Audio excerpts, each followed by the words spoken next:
One was actually moving. Then it hid. Obviously shy. I just quickly want to show you something I was doing the other day. If you can hear squeaking in the background, that's white-winged choughs. Noisy birds. Anyway, these are fruit trees, some sort of plum. Sorry about the hands, range is hot, burns. Anyway, that's a fig and that's another type of plum. We don't get fruit off them, as I've explained in the past. Or if you're new here and you don't realise, it's usually necessary to cage somehow fruit trees if you want to crop for yourself. Otherwise they get eaten by the birds, all sorts of birds will go for them. So basically if you don't somehow protect your fruits and vegetables, something somewhere down the line will get there first. And also that's not the most healthy tree now. It's beautiful, but it's not that healthy, so I don't mind. I think they're beautiful. Anyway, they send out these massive long bits of growth every year, and I prune them back just to keep them in shape. And then also I take the opportunity to thin out stuff in the middle to keep it nice and airy. Any sort of branches that cross over and rub, I take those out too. I don't do too much to these trees, they're pretty venerable, and I'm a bit worried that this tree's approaching the end of its life. If I show you here, it's pretty rotten in places, so maybe I don't have a lot of time left with these trees. Not to worry, I've got contingencies. And I want to get rid of the fig anyway because it's not a very nice tree, and it irritates me that it's not symmetrical. So like it should really be there. It's too far this way and that bugs me, and it's a different type and it looks weird anyway. That's just me. So yeah, I pruned the massive growth back on both of these and completely forgot to film that. I don't know what I was thinking, I was just well into it. But this is something that I had done in the UK when we had a willow. I took some of the pruning, so I thought they're quite pretty and flexible, and I made a wreath. So, unlike in the UK where I would have probably dried some oranges and tied that on and other bits of fruit and berries, I just know there's no point doing that here. It'll just get attacked by a bower bird and ripped to shreds. So just greenery around my frame of prunings from my plum tree. So yes, I'm very pleased with that. Just a bit of a heads up too. It is still very, very early winter. As I'm filming this, we're into the very first days of July. But I actually did this in June, which would be the equivalent of December. And the reason that I do it so early is because plants here don't get much respite, I've noticed. So basically they go into autumn, take a breath for a couple of days, and then you might be able to see they just start growing again. So even at this stage I'm going to have to think about maybe doing something about the aphids on this tree. They're absolutely out of control. I've tried all sorts of solutions that have been made at home involving all sorts of essential oils, but I think I might have to go a bit more upmarket. It just makes it look scruffy. The leaves go all shrivelly. I don't think it necessarily harms the tree beyond that. I mean, it's very tenacious, it comes back every year, but it just, maybe it could be healthier if I took better care of it. Anyway, so that's why I do it now. It might seem early, but I don't really have any choice. They're already growing away. I'm just heading up the hill to start bringing down some of the leaves from Operation Tree Thinning to add to my bonfire. I stumbled across this fungus. I'm afraid I can't identify it. If you know what it is, by all means let me know. It's a very distinctive yellow.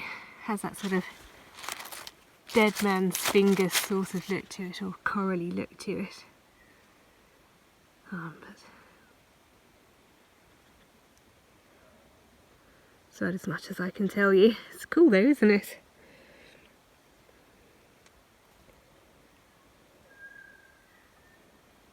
You get all sorts of stuff up here. Well, all over the property actually. I'd like to know more about that kind of subject, but early days. There's quite a lot for me to get my head around as it is. I've just been out watering the citrus and noticed this bird flying into the camellia, which is full on getting into flower now, even from last week when I showed you it.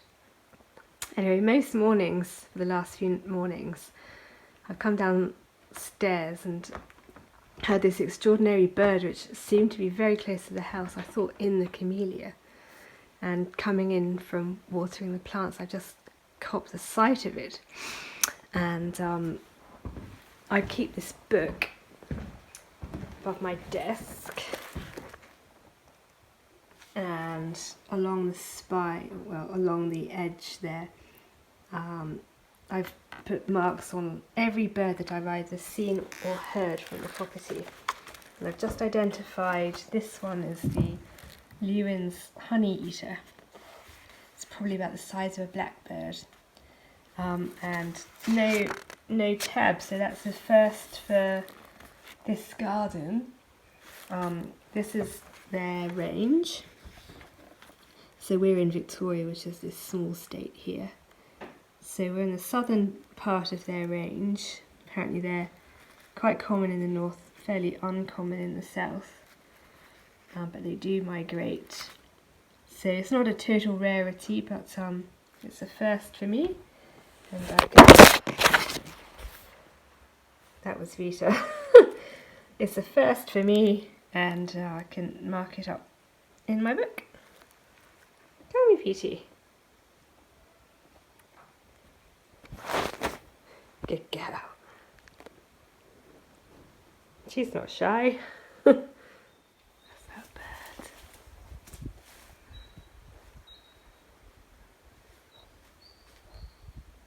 I've moved back in case it becomes braver.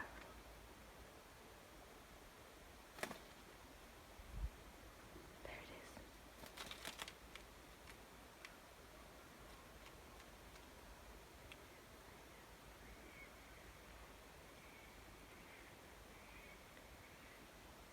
In the centre of this shot.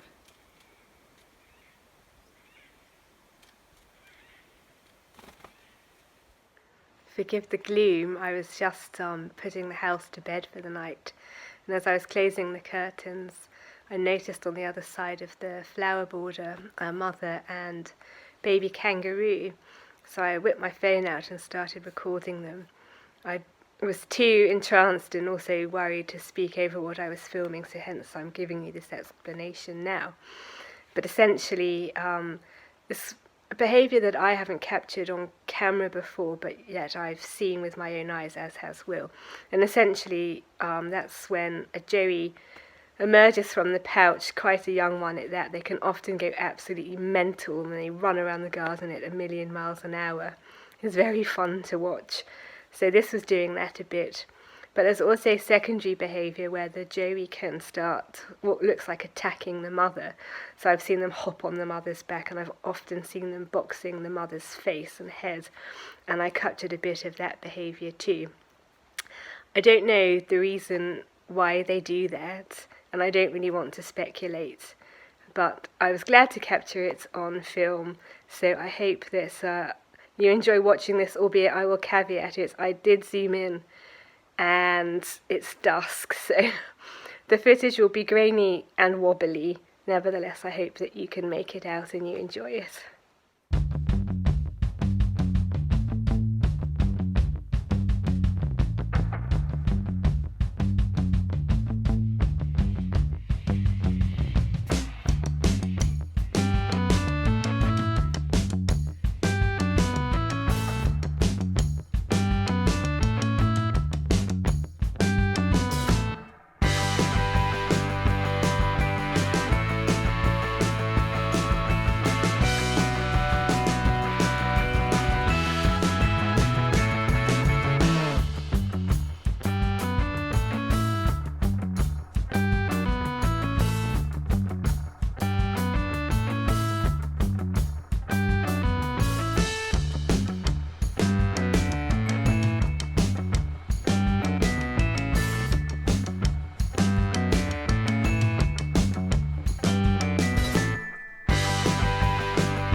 welcome to Thursday. It's been a pretty uneventful week for me, so not a lot worth filming in a way, but I guess that's the point of this vlog in some respects, to capture the reality of life, not the fantasy. Anyway, as you can probably see, the weather's been very gloomy and rainy and cold, and as you could imagine, being off-grid as we are, that has made life a bit tricky. I'll go on to that in a bit, but in more positive news, I'm sure Will won't mind if I just quickly update you on work on his workshop. So you might remember Will's looking to upgrade. I won't turn the light on, but we have completed the ceiling. This was formerly just the bare metal. I'll show you on the other side. So that obviously made the roof quite cold, made the space quite cold, but also, especially at this time of year, it basically rains inside the condensation on the tin as the day warms up. That's partly why we swapped. So I've got Will's old workshop, which is much bigger but uncovered and difficult to do anything with, and Will's got my old potting shed, which is smaller, admittedly, but much more possible to do things with. So we've had electricity put in for a while, but now we've done the roof, which involved putting up insulation and then putting these boards on top of it.